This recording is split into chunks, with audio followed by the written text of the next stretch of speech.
El atributo require lo vamos a utilizar para interactuar con otras directivas y lo vamos a hacer a través de los controladores de estas directivas. Los valores que podemos tener dentro de require es un string o un array de estos strings. Estos valores que vamos a ir llamando, vamos a ir poniendo el nombre de las otras directivas que queremos traernos a la nuestra, y nos va a llegar dentro del link al final del todo directamente como un argumento más del link function.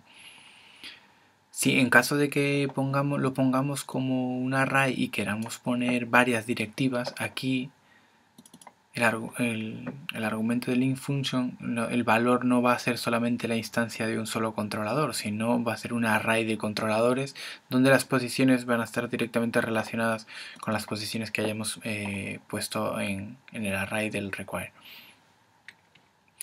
Hay una parte a tener en cuenta, y es que estos strings tienen un sistema de prefijos que van a hacer o van a crear una estructura, van a obligar a tener una estructura a nuestra directiva. Bueno, obligatorio o no.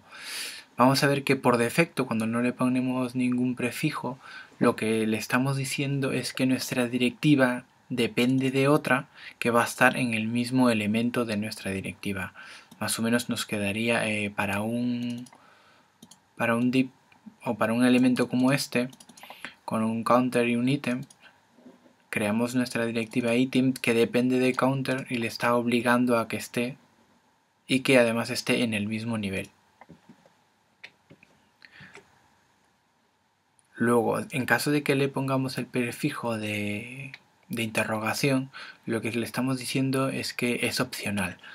Ya no está obligado a que dependa de la directiva counter. Puede estar con la directiva counter o sin la directiva counter. Luego tenemos el de la casita, que es como le llamo yo, y básicamente lo que le está diciendo es que es obligatorio que tenga un padre con la directiva counter. Más o menos nos quedaría algo así. En caso de que no encuentre tanto aquí, en todos los que son obligatorios, tanto en el padre o en el mismo elemento, nos va a dar un error. Por lo cual es bastante importante tenerlo muy en cuenta, porque puede que estemos viendo errores cuando vayamos a crear nuestras directivas con un require, y es porque a lo mejor no lo encuentra o lo hemos puesto mal el nombre o algo similar. Luego aquí con el signo de interrogación más la casita esta de aquí, lo que le estamos diciendo es que es obligatorio a que nuestro padre sea counter o no exista counter. ¿Vale? Ahora vamos a ver un ejemplo de cómo utilizamos el atributo require para poder interactuar con otras directivas a través de su controlador. Aquí en este ejemplo muy sencillo, lo que voy a montar es un contador de diferentes ítems, pero además voy a poner que algunos ítems se pueden ignorar en este contador y les voy a dar otro color. Para el HTML me he montado algo muy sencillo en el que tengo una directiva counter que va a definir dentro del modelo el total. La voy a pintar aquí, y aquí tengo los contadores de cada ítem, y cada ítem lo que va a hacer es acceder a la directiva counter a través de su controlador y decirle que el total es +1. Y los ignore, le va a decir que no cuente ese +1, o directamente le va a decir que -1 para que reste ese mismo que ha sumado en esta misma directiva. Es algo muy sencillo para ver cómo interactuamos con el require y los controladores que nos van a llegar.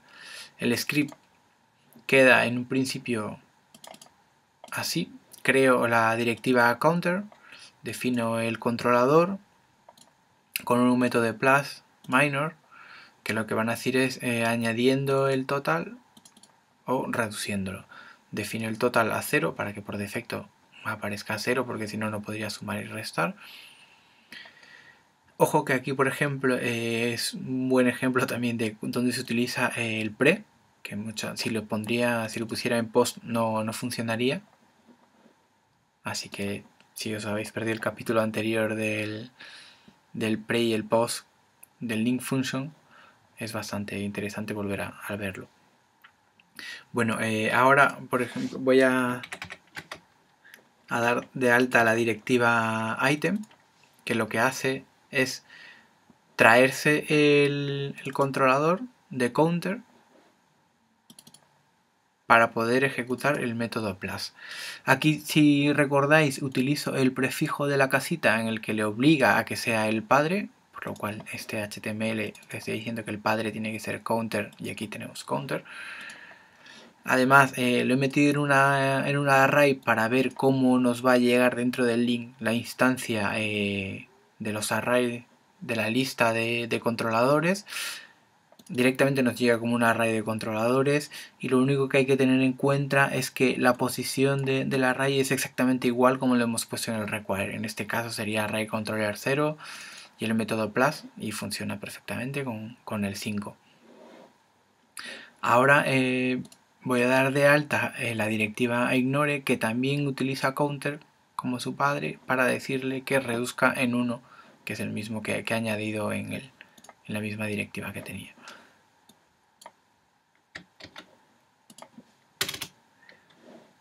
Ahora sí, ya sumamos 3, porque los de ignore, por ejemplo, le ha dicho que haga un minor y además le ponga otro color para ver cuáles son las que tienen ese minor.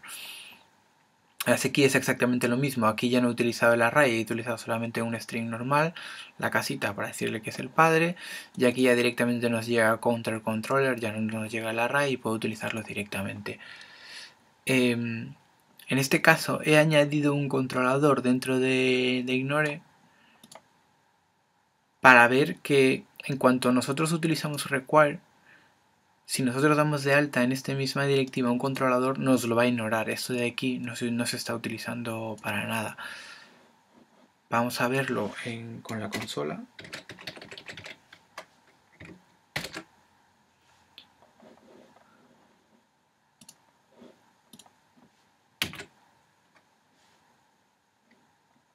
A ver, ahora nos carga. Aquí ya tenemos definido dentro de nuestro controlador de aquí un test, que es un método, pero si vemos la instancia de counter controller, es counter controller, ¿no? El nuestro no llega por ningún lado. Lo ha ignorado completamente, por lo cual no vale de nada que nosotros definamos nuestro controlador. Eso tal vez es uno de los inconvenientes, muy entre comillas, para cuando utilizamos el atributo require. En este caso, si yo comento require, ahora vamos a ver que counter controller sí que tiene test y es nuestro controlador que hemos definido. Ahora sí que nos está llegando. Vale, aquí, aunque se ve así, todavía es que no se ha actualizado el script, pero realmente está comentado. Entonces ahora no nos da un error. Y estas son las cosillas a tener en cuenta cuando utilizamos el atributo require dentro de nuestras directivas. Pero realmente creo que una de las partes más importantes de utilizar el require es cuando vamos a ampliar una de las directivas que ya vienen por defecto dentro de Angular. Y un ejemplo puede ser la directiva form, que también tiene su controlador. Si hacemos una búsqueda, aquí vamos a ver que nuestra directiva utiliza form controller, y form controller lo vamos a ver qué métodos tiene, que son todos estos de aquí, de add control, remove control, set validity, set dirty. Entonces, si nosotros queremos ampliar el funcionamiento de nuestro formulario, pero a la vez no queremos perder nada de lo que ya nos da de por sí la directiva form, es una buena manera de decirle, traernos la instancia de este controlador y vamos a utilizar ciertos métodos. Tal vez es una de las maneras más potentes de utilizar require, porque ya muchas de las directivas que vienen predefinidas tienen tienen su controlador con unos métodos bastante interesantes que nos van a ahorrar mucho trabajo.